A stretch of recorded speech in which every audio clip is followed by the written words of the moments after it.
Welcome back, welcome Black to In Black America Radio with your host Rasta B.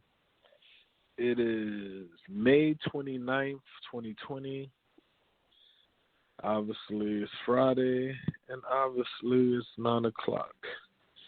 So I don't think I need to say that, even though I did. So today's title is called In Black America Radio 2020 Presidential Blood Ritual for the Black Vote. So we're going to be talking about, obviously, the murder of George Floyd, Breonna Taylor, Sean Reed, and others. But we're just going to name them three right now. We're going to also speak about Madagascar's coronavirus,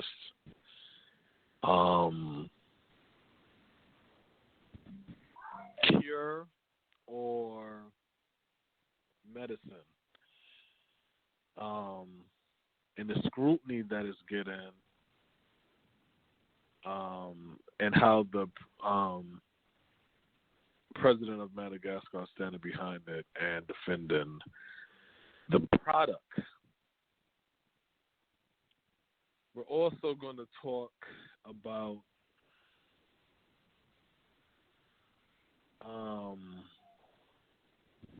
just how a lot of times when these tragedies and incidents happen within Black America, but really just around the world, the Black world, how these people like to use our death and suffering as a mean to prop their own career. I don't know if anyone ever noticed that. But a lot of these people that's talking nice and sounding like they're supporting the cause that's in politics, they're only doing that to advance their career. So it's like there's a lot of different angles going on, and we got to pay attention to the whole thing. We can't just get caught up emotionally into what's going on. Why? Because it never stopped. It's been going on. I laugh when I hear D.L. Hughley, Ricky. I just call them all the Black talking heads. Roland Martin, D.L. Hughley, Ricky Smiley, them. You know what I'm saying?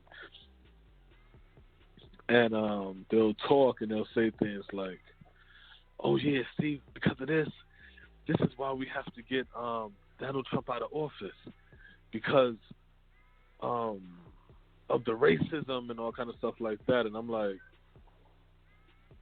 so do these people, are they saying that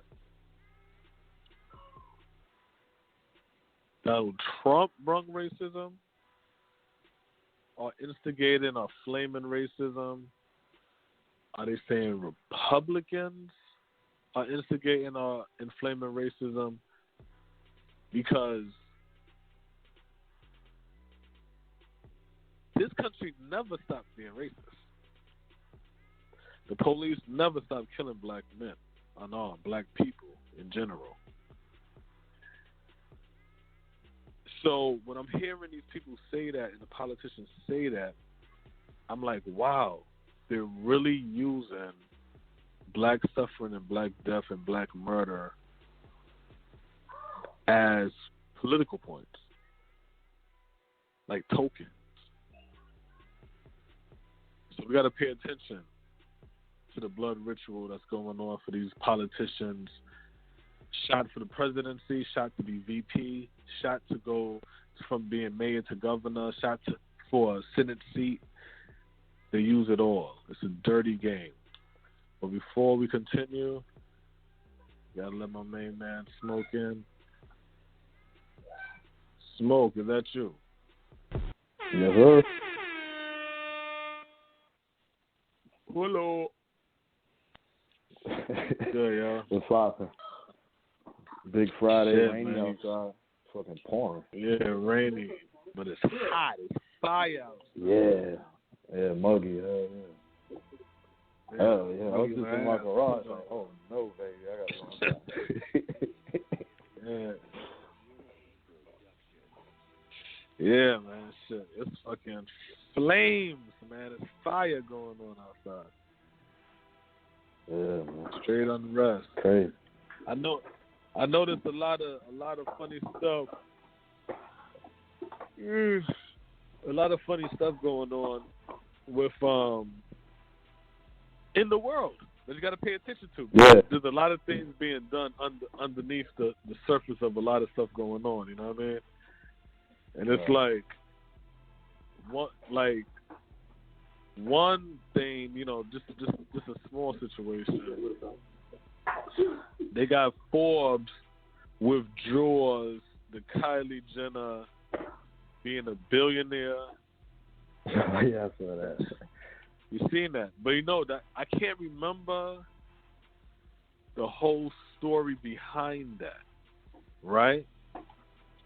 But she took somebody's spot or some weird shit like that. I think it was like maybe Rihanna or Kanye. It was like a black person, I want to say. Yeah, I think that was Rihanna. Kanye was closer to the top. It was something. It was somebody. You said Rihanna, so I'm thinking that, but she did bump somebody off. That was good. Yeah, maybe Jay-Z or something. I know it was something about that whole billionaire thing. And then when her name jumped up there, it was like, whoa, what the fuck? You know what I'm saying? So it's interesting now that they taking that shit away. So whatever the whole story was behind that shit, you already seen how they play games, right? All right, cool. So that's just to get that story out, right? Boom. Now,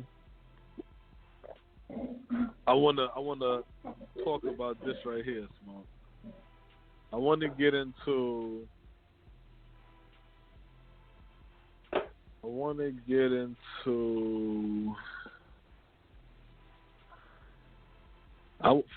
Let me get into Denzel Washington. You hear about Denzel? Yeah, well then he like just saw a situation between homeless person or something like that and police or something like that. I saw it on just like a headline, and I didn't even look at it. It was like, oh, okay.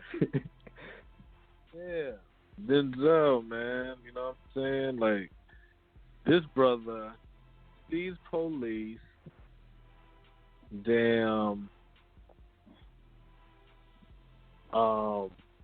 I guess, approaching this homeless man or whatever, and he jumps out, you know, and intervene in the middle to make sure that, you know, everything goes smooth, and he gave the man some fucking mask and shit because he just walks around with 100 masks, you know. So, obviously I don't believe that. I believe that story is some bullshit, right? But this is the thing that's funny to me, though, right? You know, back in 2017, he had made some comments and shit about how, with the whole police, but like with the whole system, you know what I'm saying, against black people and shit like that, and the police violence and shit like that against black men, he was like, a lot of that problem stems from these men not having fathers in their homes. Right, I was right, like, okay. Excuse me, what? I'm like, pardon me? What happened? Yeah, I'm recalling that. Yeah, so I found it interesting that now that this murder, because I'm gonna show you something funny about this fucking country, and it's not even about no other race of people, right? I could give a shit. I'm talking about black people, right?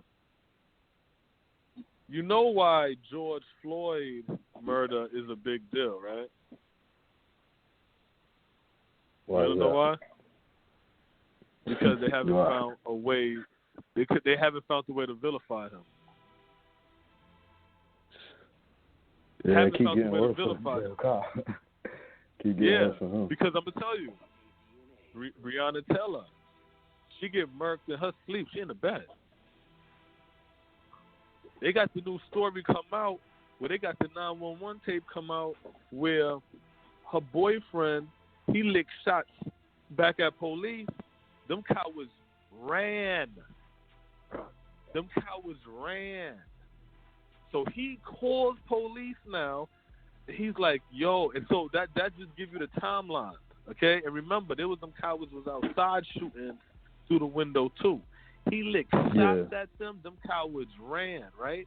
Then he calls police, and he's telling the police, yo, somebody came inside my crib and shot my girlfriend. So think about that time. This ain't no situation where some shootout with the police and they came, kicked in the door.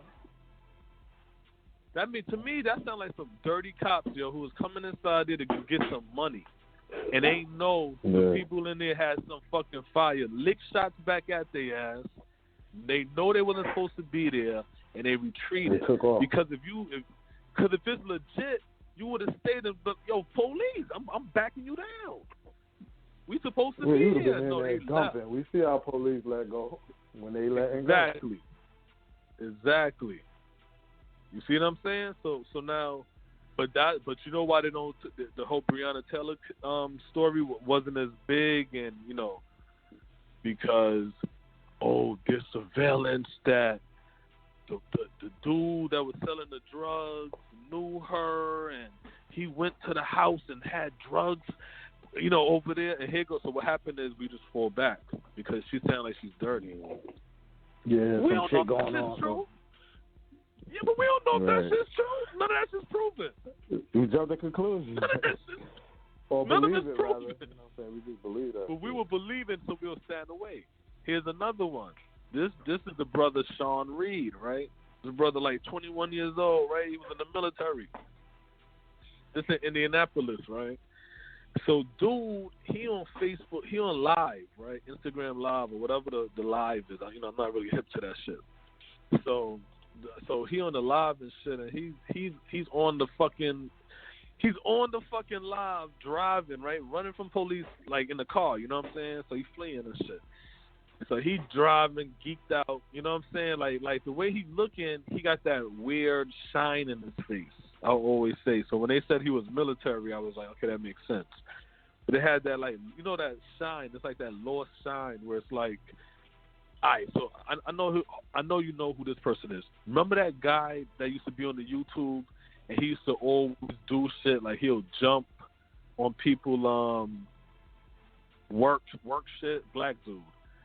He'll walk up to your shit and he'll just jump on you. Boot gang, right. Boot gang. You know how Boot Gang got that? You know how he got that weird glow in his eye, that weird shit in his eye? Like, if you ever seen him, it's like, it ain't nothing there behind that shit. Yeah. I got you. Like I got you. I understand exactly what you're saying. Because son lost it, and he ended up shooting himself, and like he done kind of cleaned up his act or whatever. I don't really follow him, but I've been seeing him. He changed his name and all that shit. Yeah, but so that was like the prior to, that was like the lead up to that. You know what I'm saying? So yeah, you're right. Because I'm looking at this shit and I'm like, yo, like if you just look at his eye, there's nothing there. There's nothing behind. So when I seen him driving and shit, I'm just like, damn, he one of them dudes, man. Like, so he jumps out the car, he run it. All this is on Live. All you hear, you really don't even hear freeze, none of that shit. Once he jumps out there, he run. All you hear, pop, pop, pop, pop, pop, pop, pop, pop, pop. And I'm like, damn. So you just see the Live keep running and shit like that. But the reason why they didn't highlight that story is because, again, he was running from the police. But it's like, nah, we trying to be clean. You understand what I'm saying? We trying to find the clean case for us to talk about police brutality and aggression and murder. But what we're not talking about, oh, look, let me just talk about it because I spoke about it, but I just seen the story right now. So this is on Yahoo and Associated Press, right? It goes, the title of it is Somebody Shot My Girlfriend, 911 call and police shooting. So they said the boyfriend of a Kentucky woman shot by police in her home told a 911 operator, "Somebody shot my girlfriend," after officers burst into the apartment. The 911 call Kenneth Walker made after Breonna Taylor was shot during a warrant search by Louisville police was released to media outlets Thursday. Taylor, a 26-year-old black emergency medical tech, was shot 8 times on March 13th after narcotics detective knocked down the front door. No drugs were found in the home. Walker can be heard on the call crying and calling Taylor's name. Somebody, this is him, right? Talking to the dispatcher. Somebody kicked in the door and shot my girlfriend, Walker tells the dispatcher. He says Taylor is on the ground and that she was shot in the stomach. There's blood, oh my God, he said during the 2-minute call. He later hanged up on the dispatcher. They tried to call back but got no answer. You know what I'm saying? So here's the question. So you telling me that y'all announced yourselves with police and all kind of shit like that, but this man was able to lick shots at you. They lick shots, kill his girlfriend. You lick shots at them, and then you was able to call the police to report what just happened, but y'all was in the right? That shit don't even make sense. You see what I'm saying? At all. That shit don't even make sense. If you was in the right, you know what I'm saying? Like, come on, man. That shit don't even fucking make sense. But they're not going to talk about that case because the TV the media done put her as drugs and all kind of shit like that. But the funny thing about that with the no-knock warrant, that reminded me of the case.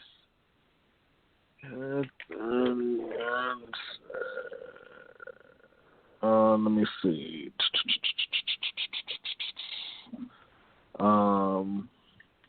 ATL. Yeah, okay, so this one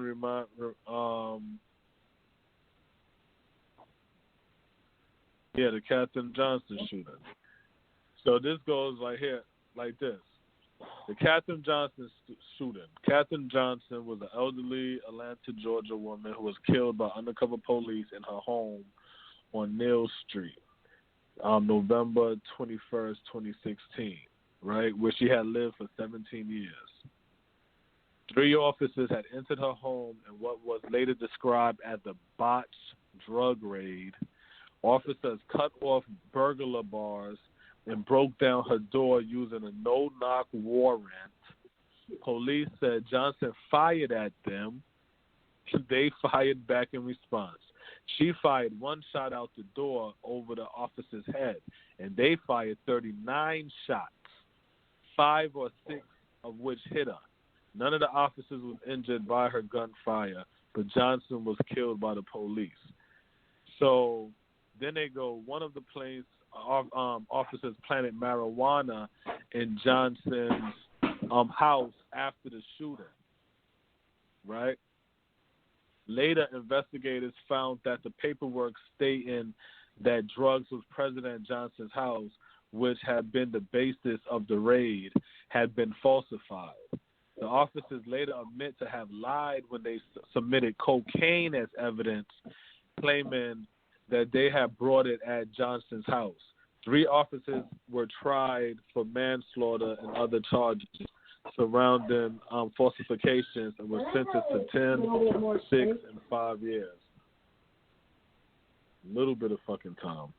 But the whole point of me reading that, Smoke, is for this purpose. So when you're listening to them say, oh, the reason why we did this or we found this, they're lying. They're just trying to cover their ass. But what happened is we still believe them. These stories be the same fucking stories. That's the shit that bugs me out. They be the same fucking stories. Yeah, because you automatically have that that thought of like, well, you know, what happens in the streets is streets. When you start talking about drugs and shit like that, it's like, well, damn, you had this mouse, you had that. So it's like the easy way to just, you know, create that quick distraction so the story go away. The story starts getting buried and it, you know, it gets handled, but it's not public. You know what I'm saying? So I mean that it's fucked up. You know what I'm saying? It's like you gotta protect our neck out here, man. Shit is real. These cats will go that far to fucking legitimize shit they do to us.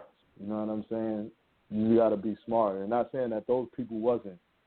You know what I'm saying? But it's wicked out here, man. And it's wicked. Just for them to do that shit. Just for them to do that shit is crazy. Yeah. But I say what though? And like I said, it's controversial. COVID-19 and Donald Trump being president is the best thing that could have happened to black people.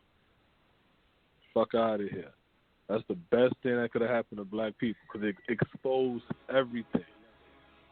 Everything exposed. On Front Street. Everything. There's no secret. See, what happened is this, Mo. We out the Matrix. Now we in real life. You see what I'm saying? We got we bald head, we got the gel on us and shit, and we see the machines and all that shit, and we scared. So now these scared Negroes like, we want Joe Biden. We want Joe Biden. We want this fucking racism to go to waste. Close the curtain. We want to be coming back to sleep. You know what I'm saying? All these woke niggas, see, they don't like being woke. And I be telling people that shit all the time, man. Yo, when you dealing with what's really going on out here, that shit is real, yo. That shit ain't no game. It ain't cute. And a lot of people jump into this shit, and when they see the realness, they get scared. They don't want to see them fangs. They don't want to see that real white aggressive. Everybody want to scream about racism, right? Racism! Because nobody black got nominated at the Oscars. That's racism. Racism!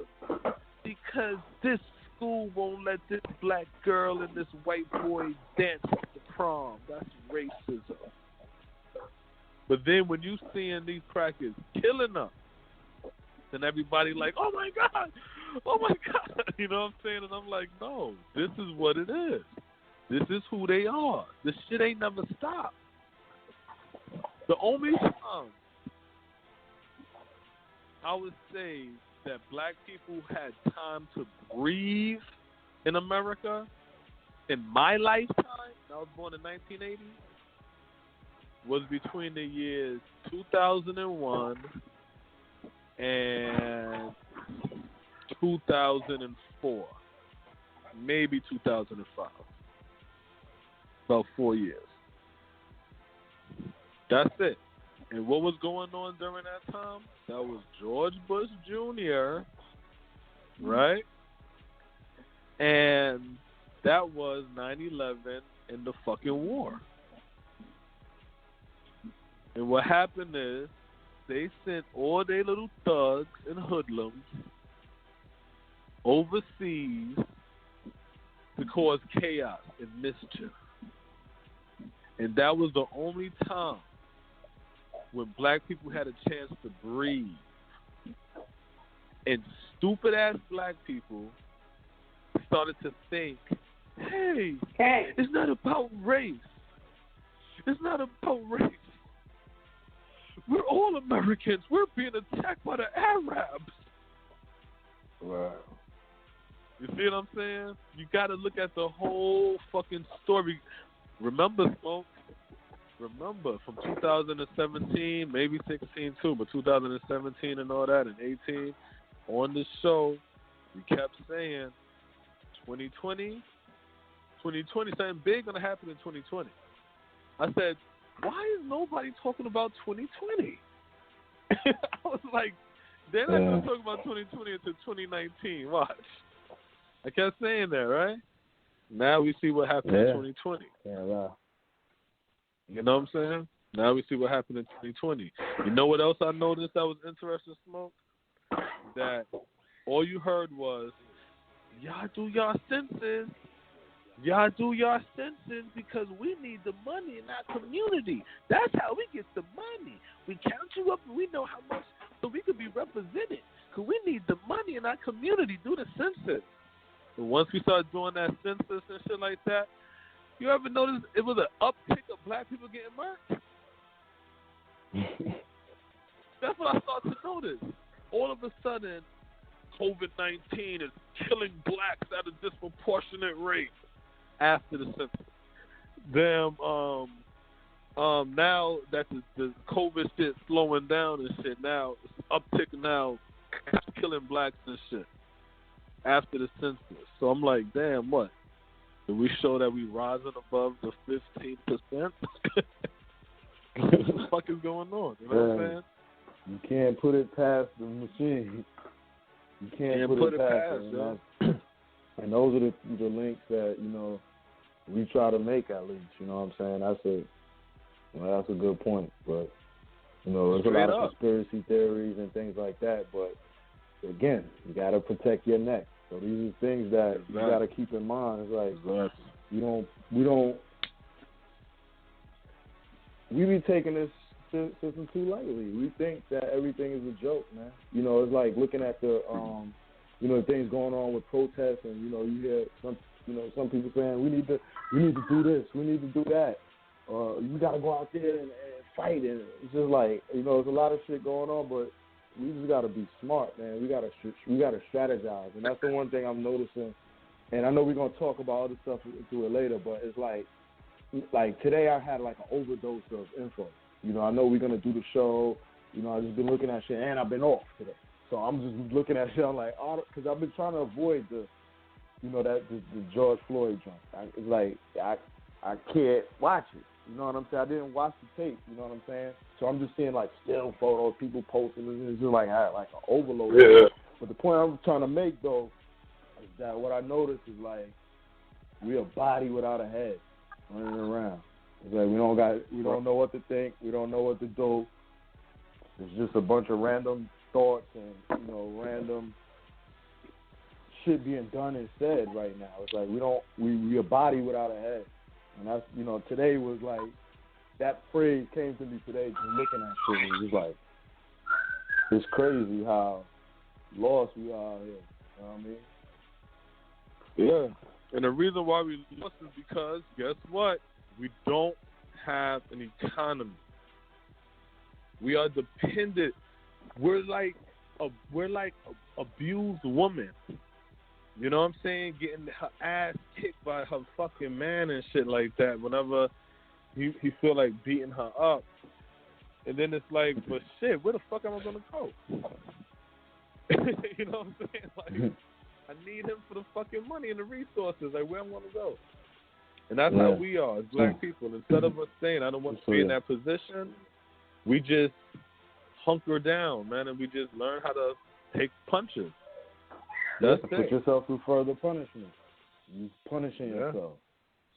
And it's really just lack of resources that we should be creating for ourselves. And that's just, we punching each other, they punching us. It's like we getting hit from all angles, and it's like we don't have a protection of, we can't protect our jobs because we don't hire each other. So it's like a lot of us are working people, so you don't have time to go out and even go to protest or be seen at with that shit. You know, I'll take a day off, but you get seen at it. That's, you know, it's like a lot of things we have to get off of the gas. A lot of people have to get off the gas pedal because we depend on the people that we trying to fight. Right. And so you have half of the people that's not even in the game because they got to go to work tomorrow. They got to pay their bill tomorrow. And the thing is, the people that would assist you in doing that don't look like us. That's not a winning situation.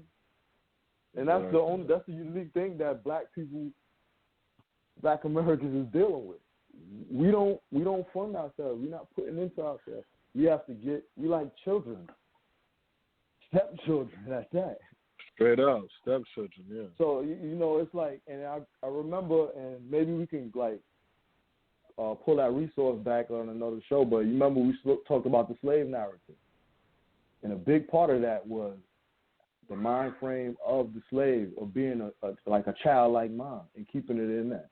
And so we still in that childlike mind. It's like, daddy over here, daddy don't love us, he whipping our ass. We just want daddy to give us a hug. We don't want to kick daddy ass and kick him out the house. We don't want to do that. We want a hug from daddy. Right. Yeah, but we, that's our stepdaddy. and we're not going to win like that. We're not going to fucking win, man. So it's like we have to create a situation where we can at least be able to function on our own merits, instead of having to have our kids fed by people that we claim to be our enemies. It doesn't make sense. No one else does that. Yeah, and that's what we don't get that shit. We don't get that shit, because I'm gonna show you how economy work, and I'm gonna show you why I say, when I'm talking about economy, black people, I'm not talking about these consumer-based businesses. I'm talking about industry where you are making something and selling it to other people. We're not talking about these consumer-based shit. We're talking about you are making product. Tables, forks, spoons, mirrors. You know what I'm saying? Toys, toilet tissue, shoes, socks, T-shirts, napkins, you know what I'm saying?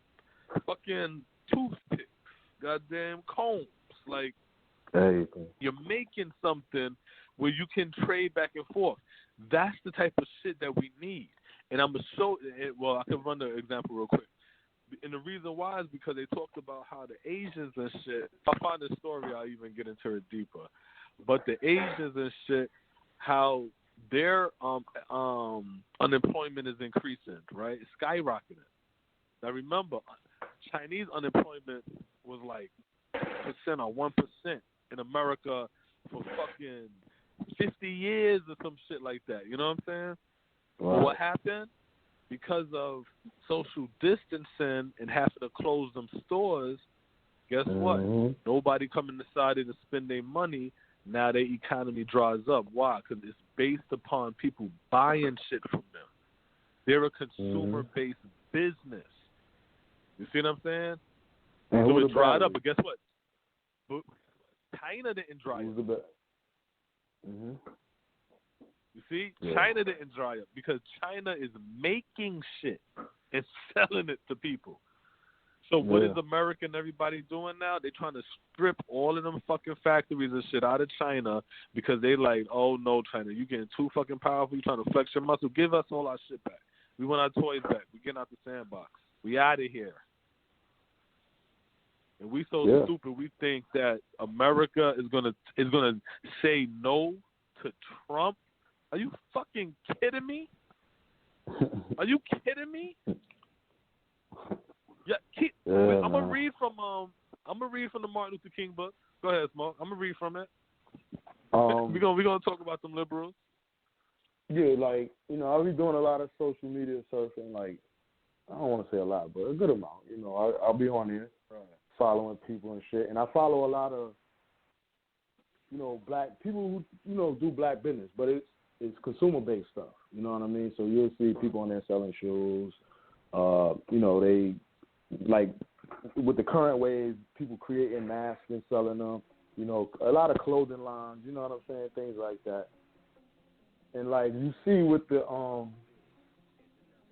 with a lot of these companies, just people making a post. The product is gonna be back in once the factory's open. Yeah, once this opens back up, then we can get this back on. So it's really not a true black business. If you know what I mean? If a Chinese business 50% of it with a black employee gotta work, right? If 50% of it gotta be going before you can get your shit going, then it's really not a black business. And so that's why when you were speaking on the importance of people working to try to get into non-consumer based businesses, trying to control markets and produce and creating farming, you know what I'm saying? Things that are more sustainable, that are you need to eat regardless of what's going on, whether it's a pandemic or a regular good day out here. You gotta eat. Exactly. So, you eat from black stores and shit? Like, you might find something every day and get something from there, or like a black restaurant. But it's not a lot of black supermarkets. You know what I'm saying? It's not. It's black farmers, but how it's not. It's not really ingrained in the community. You know what I'm saying? It's like we're not going black people. We go to black farmers and get our shit. We don't go to the supermarket. There's none of that. We don't have a lot of control. You find small pockets of people that's doing that. But I tell you what though, that's why I say Donald Trump is the best president for black people. Because with Donald Trump as president, when you saying, yo, these crackers out here wilding, we need to start buying from each other and shit like that, then you're going to be like, word, brother, I feel you. But when them Democrats in office, yo, you heartbreaking to get a black person to support a black person. Yeah, they'll tell you in a heartbeat, why I got to support you because you black? I wish you would because you black. Yeah. I mean, I agree. It's not. Let me tell you, nobody gonna believe me until a Democrat's back in office. Because you gotta remember when the show started, you know what I'm saying? Barack was already in office, and we was already going through white aggression anyways. Yeah, we was already done with white aggression anyway. So it's like, the energy was still there, but you're gonna. I'm telling you, you're gonna trip the fuck out because right now everybody probably thinking, yo, you bugged out, you tripping, yo, why? Wait until, and it's not gonna happen because Trump will get a second term, but wait until the Democrats finally win over the white vote population like they want so bad, right? And watch how black people change. It's not going to be the first 4 years because that's going to be the watered down part. It's going to be the last 4 years. And then watch how black people change. And the shit goes from support black to stay away from me if you are black. We are individuals. Just because you black, you need to put yourself up. Don't rely on the group. All of that shit. I remember that shit when I was a kid. Yeah, you know what I'm saying? Blah, blah, blah. Yeah.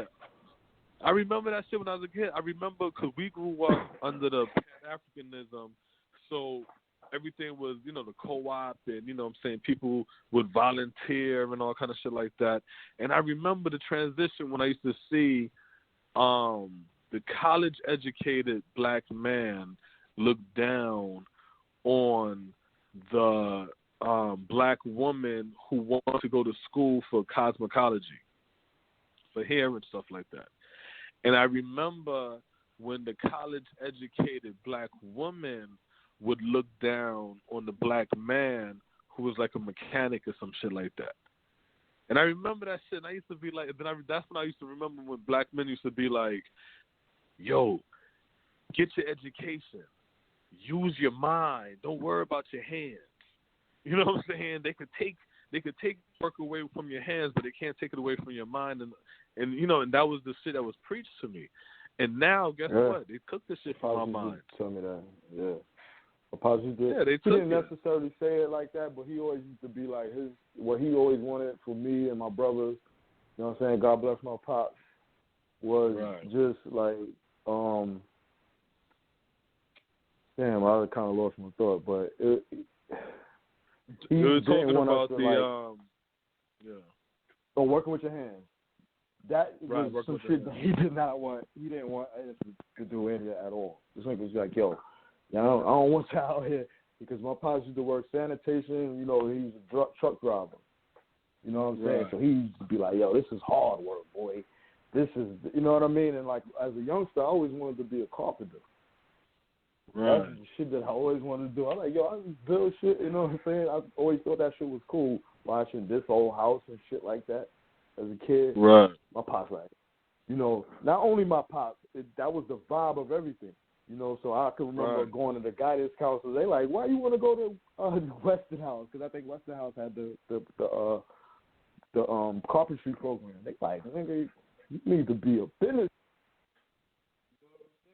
See? You see what I'm saying? They start to make you feel like, you know what I'm saying? Yeah. Have to pick up. But they try to make you feel like something wrong with that. But if you look at your time, the year when you felt like that, and then the time it would have took you to do it, and then the climate we in now, having a fucking skill in a trade is excellent. But they talked us out of it, and it's not their fault. The reason why they talked us out of it is because they was being undercut. Yeah, they was being undercut. Because that was the vibe. So that's the thing. I remember going to my guidance counselor, and she like, nah. You talk to other people, and they, people in your family, or just people like, go be a businessman, do this. You work in the office, get the big money. You ain't got to work hard. Look at the blisters on my hands. Look at these Look how tight they I got to be right out here. It's cold out here, man. Look at this. So my pops have all this clothes on and shit in the winter. You know what I'm saying? It's like they talked out of it, but it wasn't just our parents or that local thing. That was the vibe. Yeah. That was the whole vibe. The black community. No, go do this. Go to school. Get your degree. The person that's supposed to be mentoring you or that black leader or whatever, they'll come out to school and shit like that. You know what I'm saying? And they'll be like, yeah, let's listen to the kids. Hey, kids, how y'all doing? Listen, you don't want to be no janitor. You want to be this man with a suit on so then you start to think that the guy with the janitor dude is a piece of shit, and you should be working for a check. But the guy, what I said, not janitor, mechanic. But the mechanic dude has his own fucking business. You know what I'm saying? It's like he's the boss. He's his boss.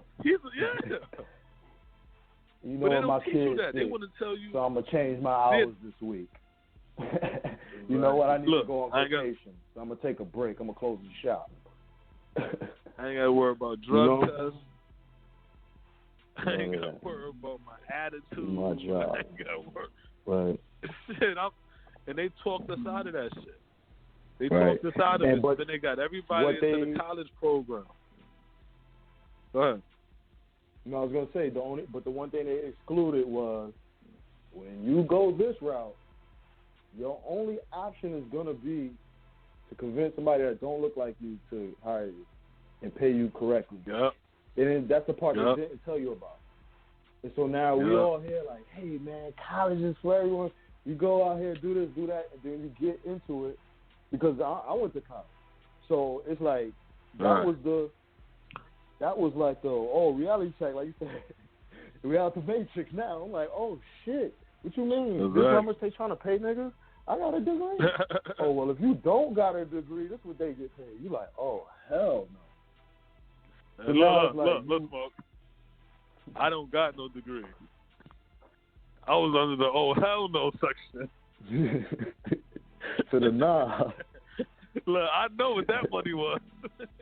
You know what I'm saying? So it's like, that's the part that they didn't tell us. You know what I'm saying? They didn't tell us they basically told us to depend on others instead of ourselves.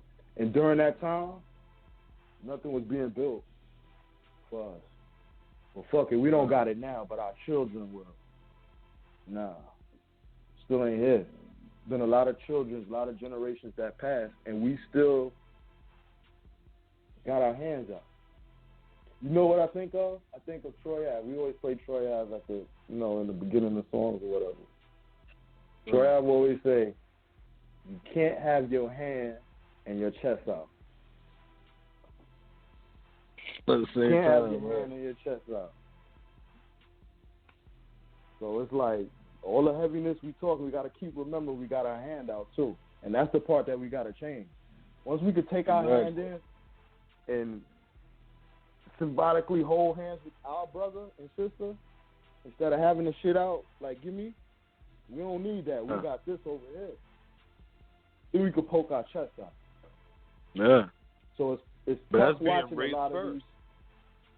It's tough watching a lot of these things lot of these things being said around the killing and just, how, the mood of black people in this country right now.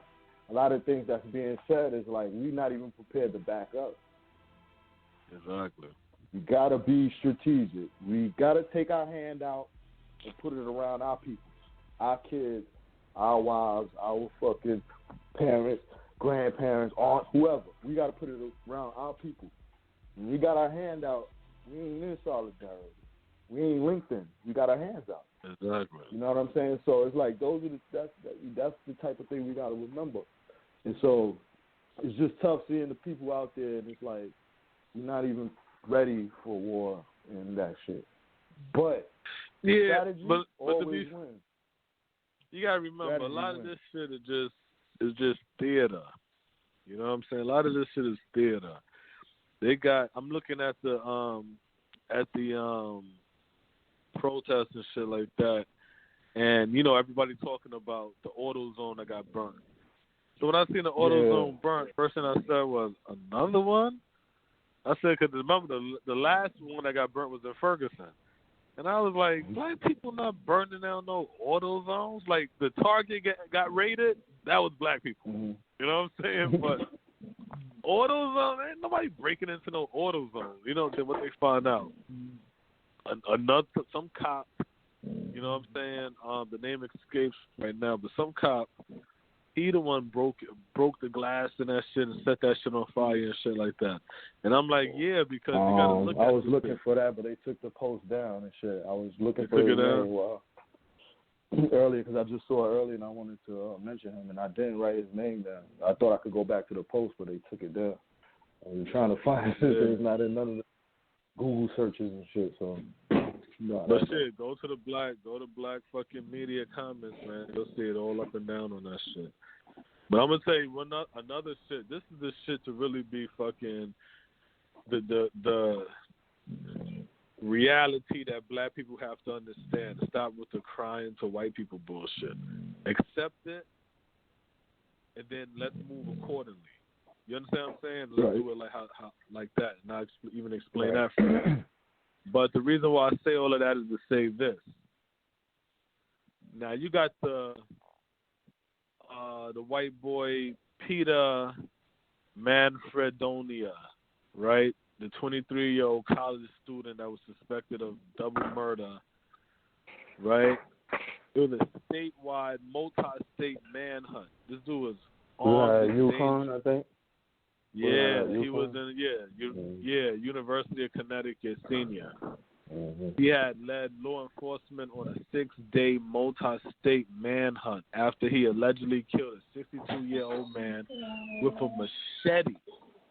At that time, Manfredonia was suspected of killing another man and kidnapping one woman before crossing state lines into Connecticut to New Jersey and abandoned her there. He is believed to have gone to Pennsylvania, then Maryland, via various Uber rides, the Connecticut Post reported, right? But this dude gets arrested. You see what I'm saying? They said a college student suspect of killing 2 men and kidnapped a woman had been taken into custody after leading police on a 6-day multi-state manhunt. He was arrested in Hagerstown, Maryland on Wednesday evening, according to a tweet from the police. You see what I'm saying? And that's the shit that's where the real outrage comes from, because it's like, hold on. Everybody that y'all killed is unarmed, black, not resisting, not attacking, not doing shit, and y'all murking us. But your people is out here murking people inside of the fucking Batman theater and shit, coming out with SWAT shit. They licking shot at police and stuff like that and able to get taken in by, you know what I'm saying? And it's just like, so y'all showing restraint, but y'all not showing restraint for us? But you know what I say? Good. Because I don't want us to forget, this is what America is. That make-believe shit that they keep on showing us when Democrats is in power, that's make-believe. That's why we keep on putting our guards down and not building. Because we keep on thinking, oh, shit is cool. No. This is what real America is. You see what I'm saying? Where's all of the, we're ready to take on the system. It's right here. It's showing you right now. It's showing you what it is. Now it's time for counteraction, not crying and reaction. Go ahead, Smoke. Yeah. The thing about black people, we got to strategize. We never committed no atrocities against the United States, ever. You know what I mean? We got brought here, slavery, we know that whole story. What I think of, though, is how the Japanese bombed Pearl Harbor. They bombed the fuck out of that shit. Killed a bunch of people. Right. You know what I'm saying? You think about, like, Japanese and, like, after that time period and just, like, if you watch just, like, pop culture TV or something, there was always jabs. Making fun of that, you know what I mean? Japanese people and, shit like that or whatever. Because of that and whatever. When you look forward now, the Japanese own a lot of these major cities. They own mad shit in America. Right. This is the same reason why Trump wants them out of it, want foreigners out, because they acquiring shit here. Exactly. So the Japanese, but you don't hear nothing about why the wait, not to cut you off, but they're acquiring shit while we're being workers and consumers. So what's going to happen is, obviously, they even here. And that's what I'm saying. On the black side of this shit, finish your build, and I'll continue. Finish your build. I was just going to cut you off on the part of, and we're just being consumers and workers. Go ahead. Right. And consumers, workers. Okay, yeah. And during, you just think about it. You don't hear much about Japanese people. You always hear about us, whether it's pop culture or just fucked up shit happening in the news, you always hear about black people, right? So now we move forward. Japanese people, they own business, they're enterprising in America. But who not enterprising? We being workers. We being this. But they did that so they did that shit in silence. Now we all love rap, hip hop. Black people love hip hop. You know what I mean? Yep. The greatest rapper of all time, or debatably, we go over who the greatest. But Biggie said a long time ago, before his death, don't you know, bad boys move in silence. I bet y'all know that line. Yeah. So this is what I'm saying. We have to strategize. A lot of times and it's like, I don't want to make it seem like I don't want people to, people are in pain, and, I don't want to ignore that part of it. You know what I'm saying? They're out here doing this crazy thing. Nah, it's definitely not that. Mm-hmm. So we got to strategize. And sometimes you got to take a step back so you can move forward. And so in these situations like this, what we need to be doing is beginning to strategize. This has to be the last time that we in these type of situations without any action. We can't just always be reactive to shit. We just got to move in silence and do what the hell we need to do. We don't got to talk about it. We don't got to threaten nobody. We don't got to. The Japanese didn't do none of that. And again, they bombed the country. They killed people. This is a people remember Pearl Harbor every year. So this is every shit that shit happens. Do not forget that shit goes on. Wait. You know what I'm saying? You keep saying they bombed Pearl Harbor. Right? Mm-hmm. The Japanese. Correct. But America bombed Japan with nuclear bombs twice. Yeah. Oh, yeah, definitely. Right. Definitely. And I don't want to exclude that fact. I'm not trying to make the Japanese, but that's a great point to point out. But I'm definitely not excluding that. I'm definitely not excluding that. No. That goes to your point. Because they got annihilated. Because after they attacked America, they got I got you. Yeah, that shit was so fucking bad. But look how they came back up, though. Right. That makes my point stronger. I got what you're saying. I got what you're saying. Yeah, that makes your point stronger. Yeah. So they came back, got fucked up, and got up off the mat and said, "Let's go," and worked themselves back into championship form. We want to stay on the mat. That's the whole shit. That's the whole shit. And it's just like we gotta stop with it, with the weakness and being on that weak side and shit like that.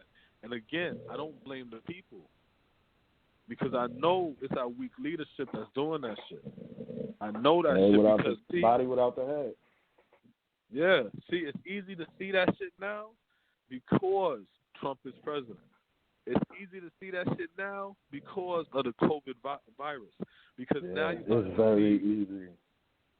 Yeah, who got power, who don't got power, who's now talking all this, oh, black people, oh, now black people. Now it's black people. Nah. See, all of the weird games. Keep this right here. Remember the story with the white woman calling the police and all that shit on the bird watcher and all that shit like that in New York? That was in Central Park, yeah. Mm-hmm. Yeah, I just watched that not too long ago. So this dude now, I'm pretty sure we all know the story, you know what I'm saying? The woman got her dog or whatever running around with no leash, and then the black dude say to her, yo, put a leash on. Pause right there. Pause right there. If you go back and watch that video, that lady choking the fuck out that dog. She hanging the dog. Yeah. Go watch that shit. Yeah. She hanging the dog trying to argue with the man.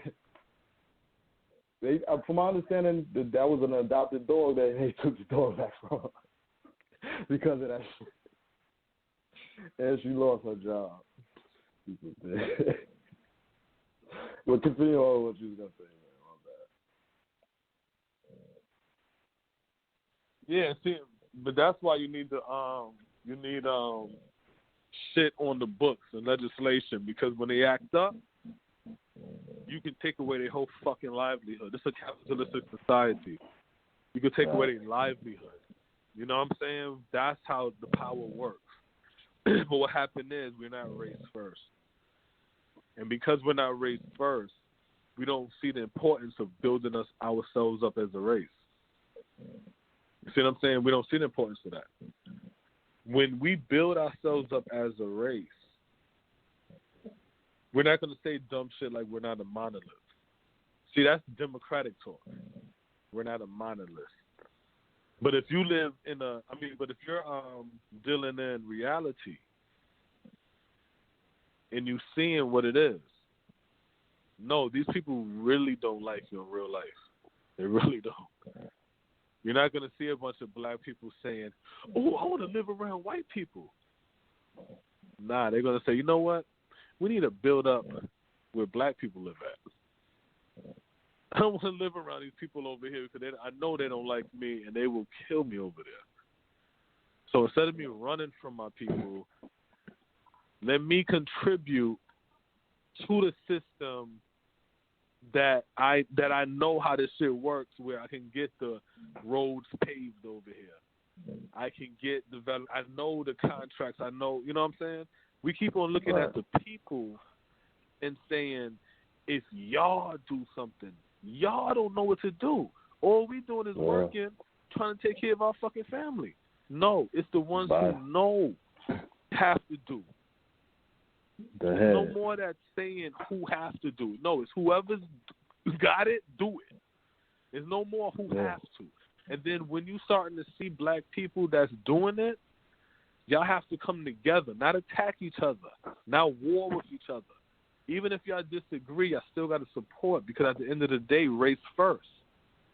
So we're all working towards the same thing of building ourselves up as a race where we're not dependent as possible on nobody except ourselves.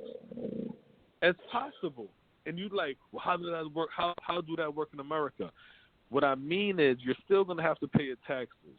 I mean, there's nothing you could do about that. But guess what? You're afforded every right that every American has in the country.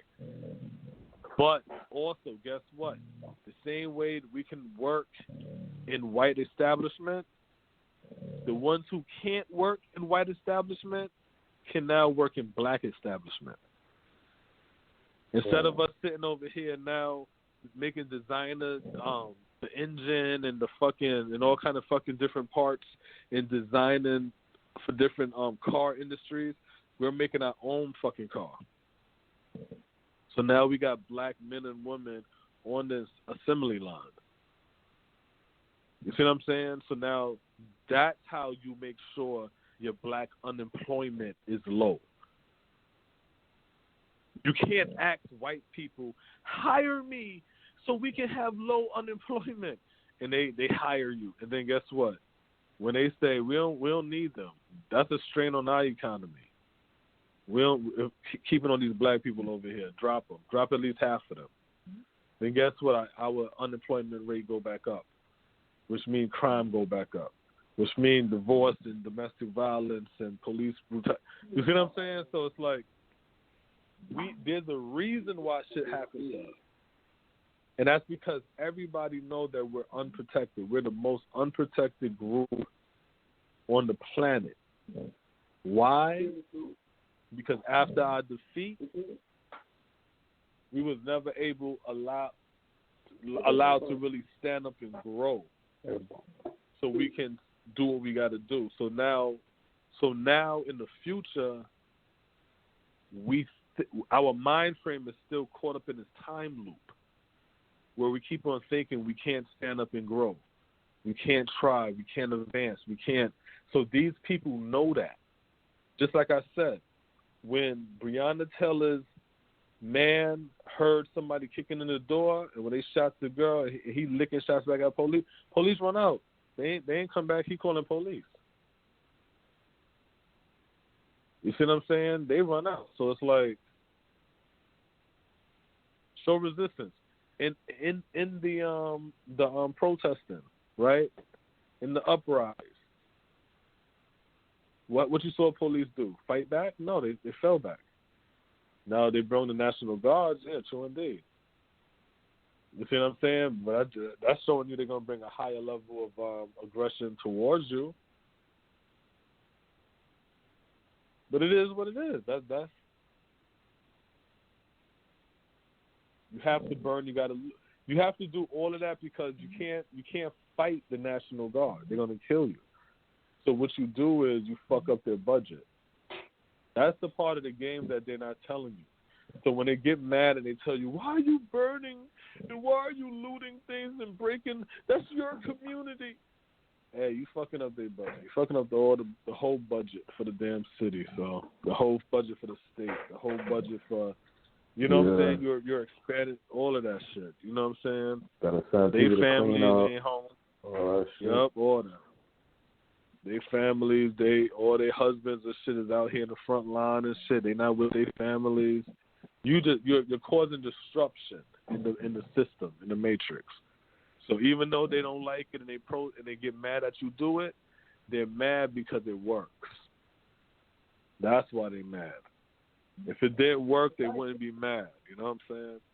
They want people to have fucking protests with a time.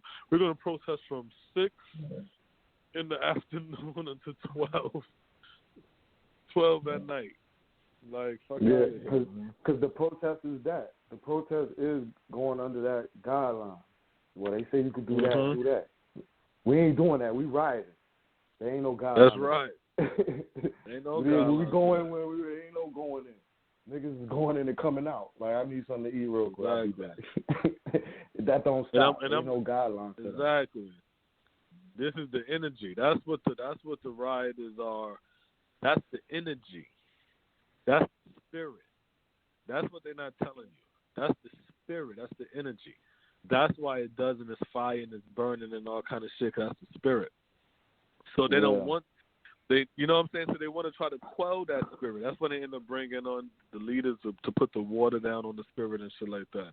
But that's what that is. The protesters, the peaceful ones, they're necessary because legally, constitutionally, they're supposed to protest and march and let their voices be heard about the injustices that's going on. But then the spirit, they're there to show action over rhetoric, over rhetoric. That's action. And they work hand in hand. Neither should attack each other, because nobody's going to listen to the peaceful protesters if that fire spirit isn't there at night. You see what I'm saying? Burning and shit like that. So, you know, and then the people that's with the fire spirit, they can't burn and loot without the protesters forming the group. You see what I'm saying? Right. They can't do that. So it's like, because then they know who they are. They can't hide within the group. You see what I'm saying? So it's like, y'all, they need each other. You know what I'm saying? They need each other. So it's just a weird situation. But what I was saying with the Birdwatch shit is, the dude, he ended up talking about how he felt like he don't want her to, you know, like, be labeled as the racist or whatever like that, and it might have just been a mistake. Yeah. I turned it I off. was just like, when his voice came on with a certain tone, I was like, oh, fuck this. Yeah. It's like, you can watch it the first time. But that's like, what I said. That's what I said. Trump being president, it's a good thing, man. Because now when you hear that, what I always try to tell people is, don't just hear that individual black person talking. Listen to the energy of that black person that's talking. Because all them black people like that talk like that. You know what I'm saying? They all got that talk about them. Like, it's like a nasally type, airy type talk where it's like, you know what I'm saying? Like, it's like weird, you know what I'm saying? Like, so that's my whole shit. It's like, pay attention to shit like that. Just like I said, pay attention to the people who brush their hair to the back, the black men, brush their hair to the black. I'm telling you, man, these be the agents, man. These be the agents. Yo, every time I be watching that shit, yo, peep it, yo. Every time you see somebody black, they saying questionable, yo, pause the screen and look at how the grade of their hair is fucking push back. You know, I'm telling you, man. If that shit light at the top where their hairline is, that shit is like, man, it's light, almost white around it. That means they brush their hair to the back, because that shit's supposed to be, you ain't supposed to see that part. But I'm telling you, man. I love their hairline, so you fucking. Yeah, check that shit. See, but that's the point that I'm making. So if you see a black man now who brushed his hair to the back, you got to say to yourself, why would you brush your hair to the back, black man? And then you realize, oh, you one of them. You one of them type people. Okay, I got you. I'm telling you, y'all, I be peeping that shit. So, yeah, then they talk about the whole Amy Klobuchar chick, how she was a prosecutor, whatever like that, during the damn time that the cop was terrorizing fucking black people and shit like that. They didn't do nothing, but they mentioned that. They mentioned that at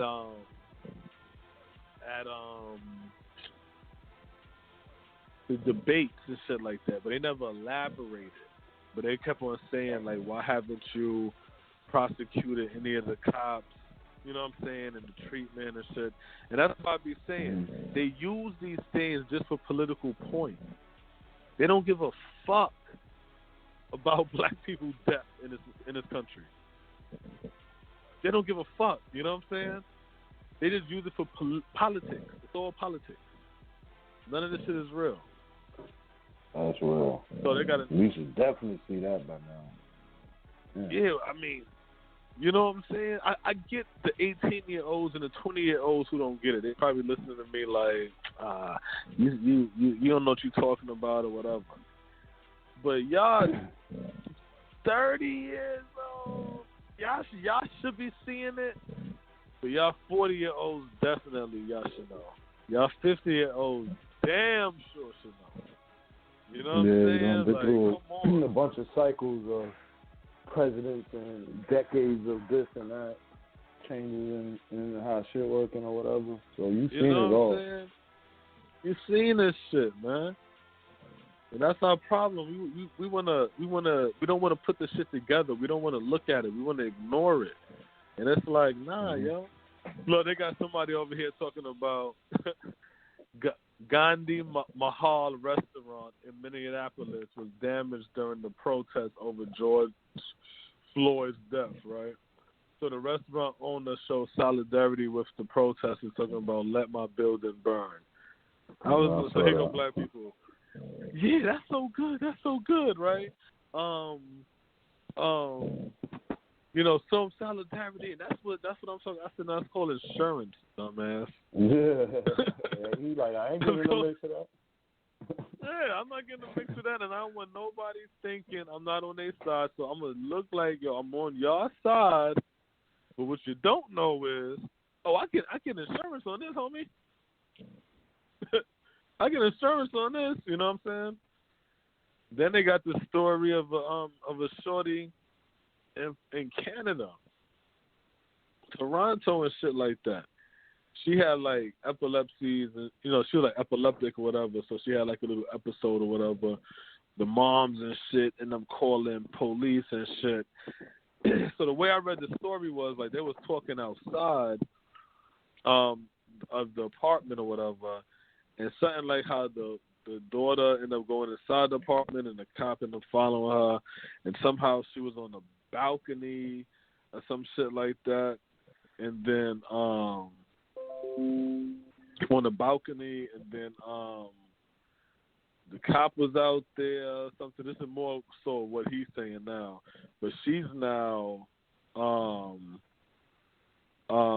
dead.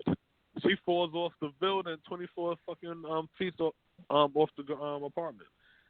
24 feet, the 24th floor. They're talking about, she climbed out the window. That's like the second story. Yeah, this is the 24th floor. Yeah, I thought you were saying 24 feet. I'm like, damn, that's about the second floor or something like that. Yeah. But, damn, 24th floor? 24th floor. And it's just like, you know what I'm saying? Like, come on, man. That shit don't make no sense. Like, you know, and then again, what's the story that you have? You only have his story. You know what I'm saying? Yeah. She jumped off. She committed suicide and shit. Like, you know what I'm saying? Like, and it's definitely another reason why we need to do for self. Because you hear a lot of those stories. You know, we don't hear the stories in Brooklyn. I mean, in the Bronx. You know, it's a lot of stories, but it turns out where a lot of times mental health is has to do with it, and so it's like we can't even protect our people who need that help. We got to depend on others. They're not going to do it. Cause you said the lady, she had epilepsy or something. What's that like? Yeah. Okay, yeah. Yeah, so that's she was not an really epileptic. like a mental thing. Yeah, she was an epileptic person or whatever like that. But it's like, you know, like that was her mental health issue, was being epileptic. Yeah, because that's the only thing they kept mentioning. Yeah, when they said her mental health, they said her epileptic. You know, she was epileptic or whatever. Right. So she supposedly went back in, went up the stairs, went and like, come on, dog. Like that, you know what I'm saying? Like we gotta protect our children. We gotta protect our old people, the elders. You know what I'm saying? We gotta protect the sick. We can't do none of that. We cannot. The way we are right now, we cannot do none. We can't do any of that. And our healthy people, you know, people that's in shape, and they feel unprotected. George Floyd was a big guy. He wasn't no little guy. They're not protected. So imagine like a child, a elder. And I always someone sick. They out there by themselves. This is why we have to do. I always say that. If the men is out here dying, then who protects the woman? And if the woman isn't protected, then who protects the children? You see what I'm saying? It's just a whole trickle-down effect. It's a whole trickle-down effect, you know what I'm saying? And it's just like, it's crazy and shit like that because we're not taking it serious because we want to be a part of the system in all actuality. We want to be accepted into the system and we want to be a part of the system. That's why we could be divided by gender. We could now, because like I said, and I will always say this shit. A lot of these guys out here doing a lot of this funny man, bati shit and shit like that, that's because they're scared to be men. They're scared to get murked out here. You know what I'm saying? They're scared to be men and shit like that. You know what I'm saying? Because they know we targets. That's just hard out here to be a man. You know what I'm saying? It's hard out here to be a man. You know what I'm saying? But you got to do that shit. And the number one thing about being a man is building. You see what I'm saying? And it's not to shame anybody who works, because I work too. You see what I'm saying? Me too. But a man ain't supposed to be working. So even if you working, you're supposed to be saying to yourself, yo, how can I get off this plantation, yo? I got to figure out a way how to get off this plantation. You got to do that. You got to build. And here's the good thing about being black, Smoke. Because we're in a position of not, I mean, everything is. We have a higher percentage of succeeding because everything. Because we don't have everything's not. You know what I'm saying? Everything's not. So if you come out with a black laptop, you automatically is gonna succeed. If you come out with a black furniture line, you automatically gonna succeed. If you come out with a black shoe line where you're actually making the shoe in a factory yourself, not getting it ordered somewhere, you're making it yourself where you're hiring people to make your shit, you're like all of this shit is just gonna automatically sell. Black person that make plates and utensils, black person that make pampers and shit like that, black person that makes sanitation napkins and all kind of shit like that. Black person that makes beer. You know what I'm saying? Black-owned beer. Yep. You know what I'm saying? Like, and then you hiring people inside your factory, driving trucks to different fucking spots and shit like. All of this shit is out for the open. Yeah. For the black man. And then, for the black woman. When you do that, you still have room to grow by owning the resources it takes to create it. So he's like, well, I got a factory, but I got to get my cotton from Jimbo Bob down there, you know, whoever. Now you can take your profits and acquire land to create to grow your cotton, to grow the core resources or whatever you making. You know what I mean? Or just buy his business. Or just buy his business. That'll buy be the his quick business. Way. Yeah. But expand that that the shit. whole And then, yeah. Cause I'm about to say, then you do the same shit what you said. You have you buy his business, and then you acquire more land, expand that shit, cause you know how much shit you need, and what you could do for any other. You know what I'm saying, Mark? Like how it works for your business type shit. So it's like, yeah, it's all you own the shit from the beginning, the raw material, all the way up to the finishing product, and you try your best to keep everything black. If it ain't black, and you got to use it, use it. You dig what I'm saying? But then figure out how to get it. It's a process. It's a process. It's a process. It's not going to happen overnight. Remember, Smoke, and remember black people. I'm going to tell you a story about the Mexicans. Back in the day, in the 90s, when you would get your yard care, you would call a white man. And a white man would pull up, and out came all his Mexican workers who would do the yard care. And every time they wanted work, the whites would pull up to the Home Depots and the gas station, and all the Mexicans would run and scurry their asses to the fucking truck and ride off with the white man and shit like that and work. And by the time we got into the 2000s, when you wanted lawn care, you saw a Mexican come out the truck with a bunch of Mexicans coming out working. You start seeing Mexicans picking up Mexicans at the Home Depot and at the damn gas stations. And then I started to tell black people, I said, damn, y'all be hiring Mexicans to do work like you know they got credentials. Like, how you know they don't just got their homeboy there saying, yo, follow what I'm doing. So they learning on the spot on your shit. But they now, you know what I'm saying? But they now marketing. They done took over the whole market. And again, just so people don't misunderstand it, this ain't no fucking hate or issue of Mexicans doing that.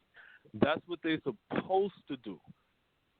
The question is, black people, why aren't you? Go ahead, Smoke.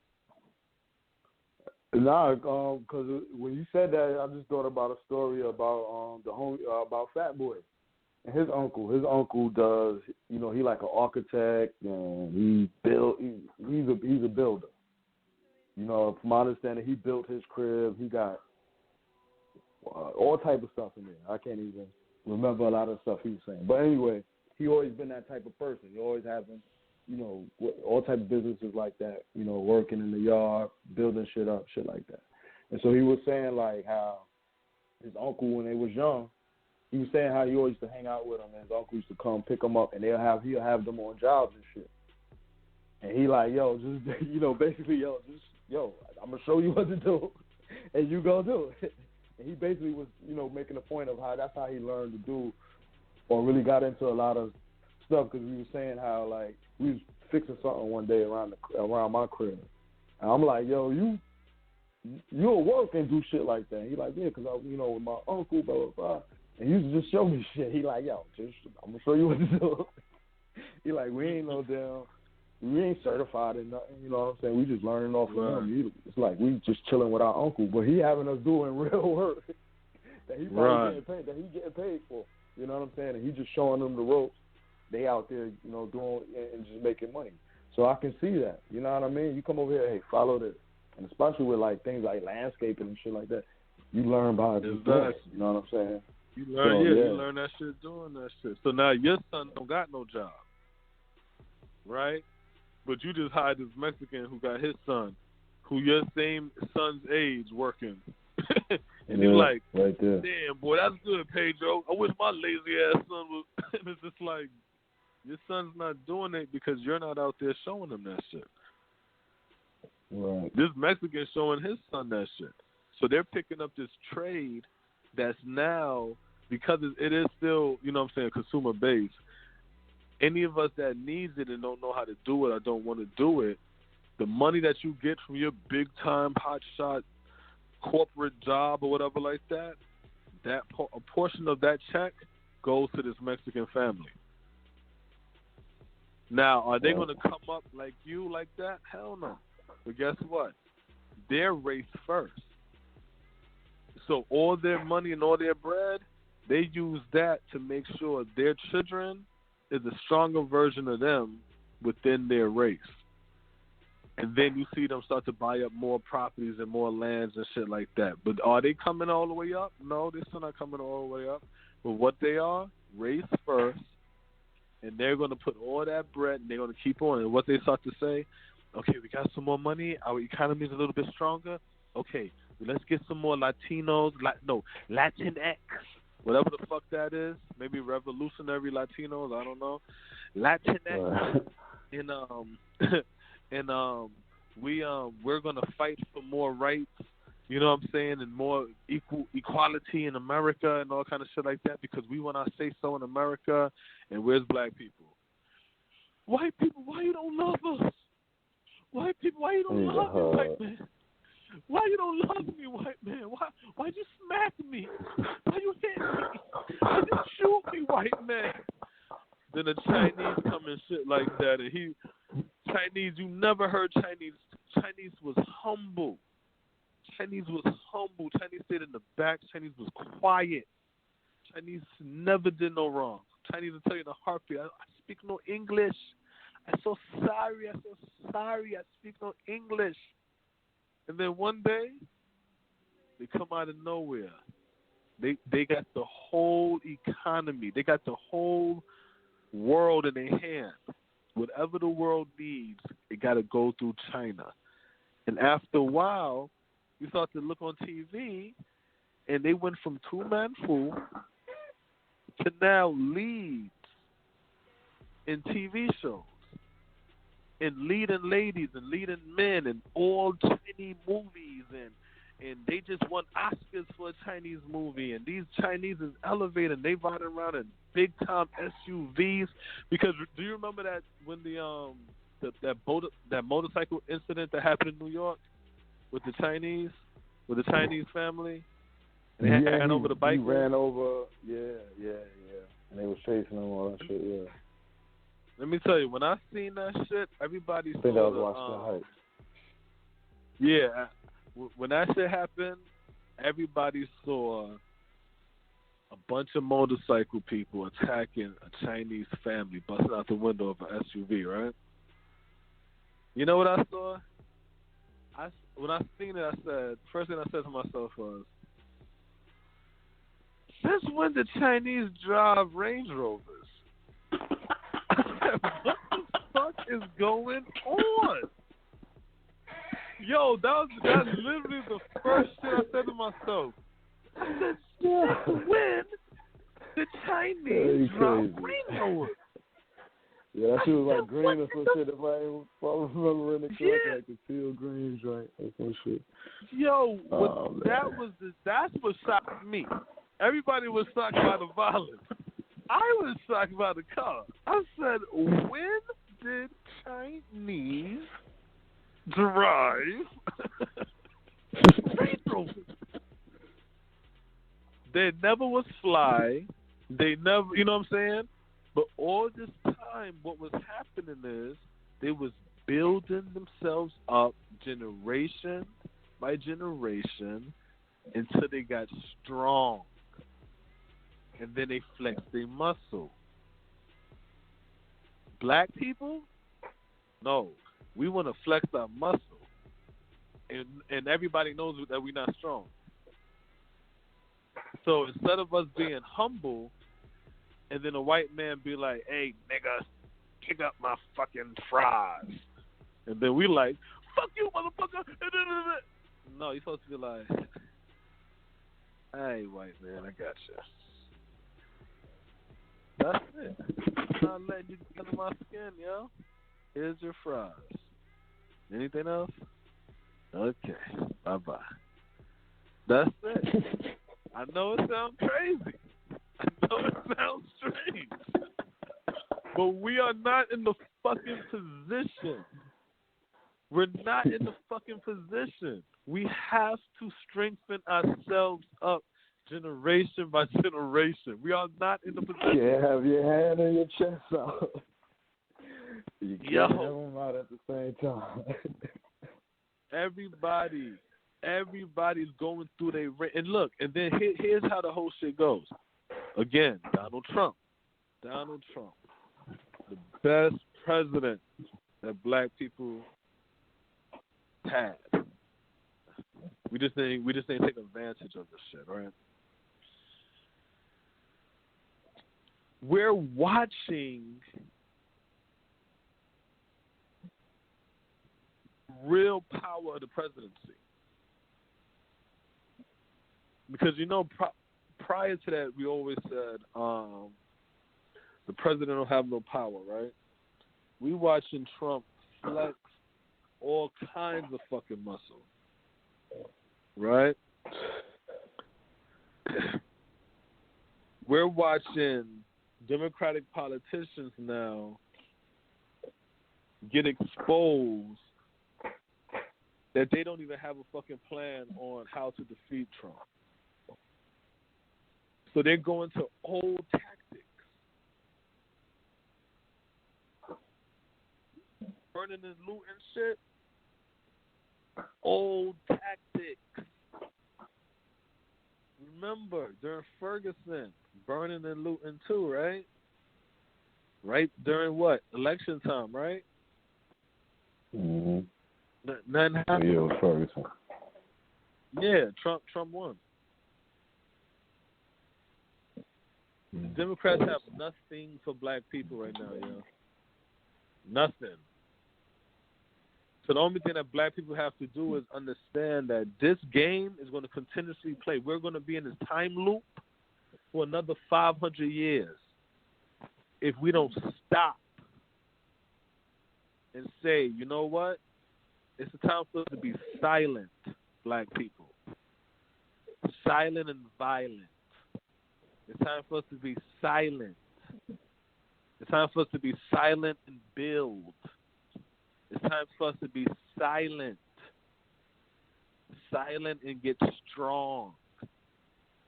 Because all the bolstering and loud talking and all that shit like that, once that generation is over, the next generation come up and they don't have no ammunition and they have no fuel. All they have is empty hopes and shit like that and despair. So then they just do what you did last to repeat because they don't know what else to do. But if you be silent and build yourself up, build your children up, build your wealth, build your health, build your communities. When time is for us to talk, we'll have something to talk about. Go ahead, Small. I mean, you pretty much just, summed it up. I mean, the time always is now, man. I know for me, like I said earlier, this shit was just giving me like a overdose, like looking at all this negative shit, you know what I'm saying? And it's like, it's reality and shit. But it's like, I know I'm tired of seeing this shit, you know what I'm saying? I'm tired of seeing it. I damn sure don't want to be part of no, you know what I mean? I don't want to be the storyline of that shit, you know what I'm saying? And it's like, I got a son, you know what I mean? He's 11, you know what I mean? He's growing up. So it's like, I don't want him to have his whole life to where, and I always try to teach my son and try to show him that, the way to go is to be able to make money for yourself. You know what I mean? Exactly. Try to understand the things that you like and find out ways you can monetize that shit. So I'm teaching my son to be an entrepreneur, have those right, and just have those type of aspirations. You know what I'm saying? But it's just like the people that he's gonna unfortunately grow with, they may not have that same guidance. You know what I'm saying? So it's just like it's just like you don't. I want my son to be in a better environment than that, and it might not happen during that time, but his kids can have it. Exactly. You got to work. You know what I'm saying? It's not for us. It may not be for us.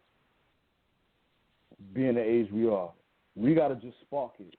You know what I'm saying? We got to be the spark. The kids will carry the flame further.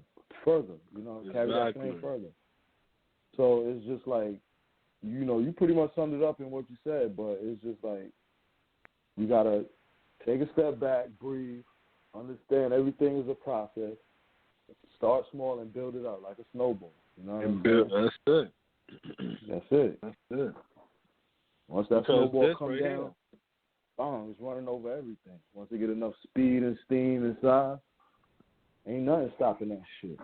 I don't want to use a snowball. It could be a black snowball or something, but you know what I'm saying?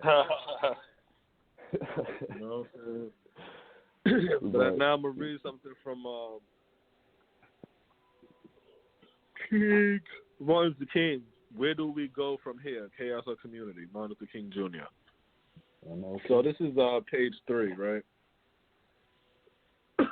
So it goes. A year later, Ramparts magazine was asserting, after more than a decade of the civil rights movement, the Black American in Harlem, Haynesville, Baltimore, and Bogalusa is worse off today than they were 10 years ago. The movement, what that say? The movement leaders know it, and it is the source of their despair. The movement is in the despair because it has been forced to recognize the Negro Revolution as a myth. Had Negroes fumbled the opportunities described by the president? Was the movement in despair? Why was widespread sympathy with the Negro Revolution abruptly submerged in indifference in some quarters or banished by outright hostility in others? Why was their ideology disarray? A simple explanation holds that Negroes rioted in Watts. The voice of black power was heard through the land, and the white backlash was born. The people became infuriated, and sympathy evaporated. This pat explanation founders, however, on the hard fact that the change in mood had preceded Watts and the Black Power slogan. Moreover, the white backlash had always existed underneath and sometimes on the surface of American life. No, the answers are more complex, and for the long run, less pessimistic. With Selma and the Voting Rights Act, one phase of development in the Civil Rights Revolution came to an end. A new phase opened, but few observers realized it or were prepared for its implications. For the vast majority of white Americans, the past decade, the first phase had been a struggle to treat the Negro with a degree of decency, not of equality. White America was ready to demand that the Negro should be spared the lash of brutality and coarse degradation, but it had never been truly committed to helping him out of poverty, exploitation, or all forms of discrimination. The outraged white citizen had been sincere when he snatched the whip from the southern sheriffs and forbade them more cruelties. But when this was to a degree accomplished, the emotions that had momentarily inflamed him melted away, meaning the whites melted away. White Americans left the Negro on the ground and in devastating numbers walked off with the aggressor. I'm going to read that again. White Americans left the Negro on the ground and in devastating numbers walked off with the aggressor. It appears that the white segregationists and the ordinary white citizen had more in common with one another than either had with the Negro. When Negroes looked for the second phase, the realization of equality, they found that many of their white allies had quietly disappeared. The Negroes of America had taken the president, the press, and the pulpit at their word when they spoke in broad terms of freedom and justice. But the absence of brutality and unregenerate evil is not the presence of justice. They said the Negroes felt cheated, especially in the North, while many whites felt that the Negroes had gained so much it was virtually impotent and greedy to ask for more too soon. The path of Negro-white unity had been convergence crossed at Selma, and like a giant X began to diverge. So at the end of the day, again, These are things that already happened. That'd be the point I'd be trying to make. These are things that already happened. This is Martin Luther King in 1960. You know what I'm saying? So he already letting you know it and telling you the whole setup. 60 years ago. You said what? 60 years ago. Yeah, right there. Because every 20 years, we in a 20-year mark right now. I forgot I had this book, so I was looking over here like, because I took a lot of stuff off my bookshelf that I really didn't need on there. But what stood out was, well, what I've been seeing a lot all day was like how we calling for a white ally, like people who have followers or friends that were white that are silent during this time. You know, they're like, oh, you know, I'm taking that silence for this, and remember, you know, like we want our white friends and counterparts to. We want them to keep to make statements on it and show support and shit like that. But it said that was on page 4. It said when Negroes look for the second phase, the realization of equality, they found that many of their white allies had quietly disappeared. Yeah. So they're gonna disappear on us. So that would just be it would just be something to show. Oh yeah, I'm showing solidarity with my black friends, and it doesn't mean anything. We made the same statement. One of us made a statement of getting up off the mat in the show. He just said that to left us on the ground. Yeah. So we got to get up off the mat. In boxing, when you get knocked down, your trainer don't come out and give you a hand and help you up. You get your ass up. You know what I'm saying? Or you're going to lose the fight. You want to lose the fight? No, you want to win. We championship boxers. We winners. And winners get on the mat sometimes, but we got to get up. We can't look for a hand to get us up unless we want our hand. But these white hands, they're not going to lift us up. I don't even know why we even think that. Because that's because the damn the talking heads they keep pumping that shit. Cause the irony about the whole shit is there's a story on I guess it's called Refinery. Mm-hmm. The title is called "Black People Need Stronger White Allies. Hear How You Can Be One." 2020 had brought almost crippling, and that's some crazy shit. 2020 had brought almost crippling hardship among the black community amid Corona-19, the virus, disproportionately affecting us. But not just the virus. Since the pandemic hit peaks, and then the police was killing and mistreatments of black people. So again, the whole thing that's interesting to me is if you look at the last show that was done, ironically, it's called "Gunshots Kill More Black People Than Coronavirus" or some shit like that. It's more of a threat. Like, I'm not bugging when I be talking. You know what I'm saying? It might sound crazy, but that's because the reality didn't hit the rhetoric yet. A lot of shit, the difference between listening to In Black America Radio and somebody else. Somebody else is telling you what already happened. I'm gonna tell you some shit's gonna happen. It ain't happened yet, but it will. Just pay attention. But the whole point is, they like white people have been taught via society and white supremacy culture that their feelings are the most important thing in the world. Therefore, their naturally approach to allyship is centered on themselves and how it will make them feel. Okay, that's how they should feel. You see, once you sit over here and say white people have been taught via society and white supremacy culture that their feelings are the most important things in the world, that's called a hater. You see what I'm saying? That's called a hater. Because if we take white people out and say, yo, black people have been taught via society and black supremacy culture that their feelings is the most important thing in the world, how many of us are going to be like, that's wrong?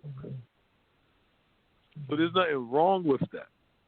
And what we got to stop doing is thinking, oh, for us to get strong, we need to tear somebody else. Nah, you trying to tear white people down and making them feel like they're gonna have this, I don't know, no filter and you know what I'm saying, like just love for you or whatever, and infatuation. That shit ain't gonna happen. The only thing that black people should be doing globally, that's for the blacks in the minority and for the blacks that's in the majority. The only thing that we're supposed to be doing is making sure our side wins. And for me to speak a little bit more simpler, Smoke, if your team is the Giants and the other team is Seattle, and you want the Giants to win, you focusing on the Giants. You watching their roster. You trying to make, you know what I'm saying? You're not worrying about Seattle in the sense of dick riding. Maybe to compare or to see how to defeat them, but you're not looking at Seattle like, oh man, if Russell Wilson would stop throwing the ball so far, why y'all? You know what I'm saying? Like, what the fuck is you talking about? This is competition. And we're crying because the other side have pride about themselves, and the other side is passing laws to fuck us up. So we're crying because this is happening instead of saying, oh, okay, word, you're passing that? I bet. So this is how we're going to do it. But the reason why we can't is because we don't got that power. So instead of crying about it, what we need to be doing is behind the scenes building ourselves up, race first. That has to be culture, straight up. That has to be culture, because that's the only way for it to work. That's the only way for it to work. I just displayed Chinese and Mexican. You see what I'm saying? And showed you how both groups started off humble. You see what I'm saying? Humble. Like, I mean, I don't even know the humble. And then once they got powerful, they stood up and they start flexing. But we don't want to get humble. And it's because our leadership, it ain't us the people. I'm never going to blame the people. It's the leadership telling us that the backward shit that we're doing is correct. So I'm going to read again from Booker T. Washington. Right, Smoke? So the quote goes like this. There is a class of colored people who make a business of keeping the troubles, the wrongs, and the hardship of the Negro race before the public. Having learned that they are able to make a living out of their troubles, they have grown into the settled habit of advertising their wrongs, partly because they want sympathy and partly because it pays. Some of these people do not want the Negro to lose his grievances because he does not want to lose his income. And this is 1800. You see what I'm saying? We said that on this show multiple times from both of us. So, and you said that was from 18 something? Oh, come on, man. You see what I'm saying? This ain't new. Like, come on. It ain't nothing new, man. Since, like you said, man, we just keep going back to that last page. Like, oh, when was the last time niggas was doing something? Hold on, go back there. All right, let's protest. Like we haven't changed any strategies. Like we got a placard that tell us what to do when certain shit happens, but it's from 1900 or some shit. It's like, yo, we have to strategize, and part of that is understanding the landscape, how it is right now, and what we need right now, and also understanding, going back to these great brothers and sisters, Martin Luther King, Booker T. So you can name them. We have to look at them and be critical on what they did well, what worked, and what didn't work. If the shit didn't work, we need to get rid of it. We need to build on the other things that work. Instead of arguing who got the best strategy, who got this and that. No. What did you prove worked? That's what we're going to go with, MLK. What didn't work, that's what we're gonna put that on the side. We made our mistakes already. We got it right here. We pretty much in the same position from where them brothers was at. So now we just got to go review that, understand what's happening right now, take what worked and put it together and move forward. You know what I'm saying? Because that Martin Luther King book, that book, Where Do We Go? That's 60 years old. 60. So again, those 40-year-olds, those 50 years old, the 60, 70, they all know what it is. Exactly. So we got to understand what's not working, what works, and move in silence, man. That's what I say, move in fucking silence. They just gave the fucking coward cop, Derek Chauvin, that's the one who had his knee on the brother's neck, third degree murder. So you already know, yeah. You know, they trying to get these fucking cowards 5 years, if anything, type shit. If anything, some low shit. Probation. Yeah. I saw another story. They were saying that they used to work together at a security. Security at some type of club. Yeah. He was which made it even more security.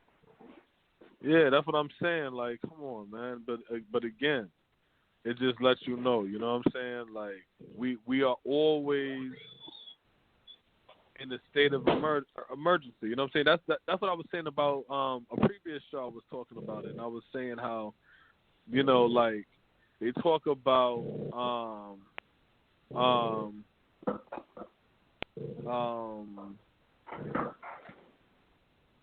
damn, I lost my fucking thought. I had just read something that ran across my screen. But I was talking about damn, yeah, just fucking lost my damn. What was you saying? I don't know. Yeah, I just lost my fucking train of thought. But yeah, but at the end of the day, man, shit, black people, man, we gotta move in silence, man, and build ourselves up. We can't do all this emotion talking shit like that. We can't do all this emotional shit. You can't change racism. You can't change racism. This is who these people are. If you took yourself away, black people, out of the hairs of white people, they would hate each other because they got red hair. They would hate each other because you got blonde and brunette. They would hate each other because you got freckles. They would hate each other because, you know what I'm saying? Like, they will always find a reason to hate. They're hateful people. So you're trying to make the devil undevilish. Makes no fucking sense. You know what I'm saying? Let's stop making their issues our issues. Exactly. Let's stop making their issues Let their family take care of that. Let's get our family and we take care of our family. Exactly. Let that be their stigma. Let that be the stamp on them. Let that be their stain. Let that be their stereotype. Let everybody laugh in the corner and shit like that and be like, yeah, we don't go to white America because we know how racist white America is. We don't eat over there. We don't fly over there. We don't, because we already know. And then let them have to try to fight to take this stigma off of their back and off of their neck. You know what I'm saying? Let us make movies and shit, and every time we have a movie and it's showing white people, we show them as racist and murderers and killers and fucking xenophobic and sociopaths. And you know what I'm saying? Like, do that. What we do is we make movies about ourselves and make us that. Because we look at each other through the eyes of white people. Why? Because we want to be them. Because when you want to fight so bad to make people better, you become them. That's why a bruised woman be in a relationship with a man who drinks, and then eventually she start drinking. He beating her ass, and then when he's not there no more, she start beating on the children's ass. You know what I'm saying? They become that shit. They become that shit. And that's how we are. We become these damn white people. Because we hate them so much that we end up becoming what we hate. Instead of us saying, okay, white people, you got it. Perfectly fine. Y'all don't want me inside your store? Perfectly fine. No problem. No problem. I'm not spending my money here. I'm good. We're not in a position. We're not in a position. And again, I know that shit's probably rubbing black people the wrong way because we got fucking emotions and shit like that. We're emotional people. But you got to really think about that shit. We're not in a position. Every group I mentioned, they kept their head down, they stayed humble, and they built their power up, and then they started yelling and boasting and picking out their chest and all kind of shit like that. Us? Nah. We kept trying to build our shit. They destroyed our shit. We stopped building and said, you know what, we're going to work and big up our chest. Hell no. We got to go back to building. That's what we got to do. Oh, okay. That's what we got to do. So, shit, man. We about to be out of here. Smoke. Till next time. You got anything you want to say to the people? You can't have your hand in your chest up. Be easy. And there you have it. There you have it. You never know what's at the inside murder, bro. Try run up and gunshot, turn back up.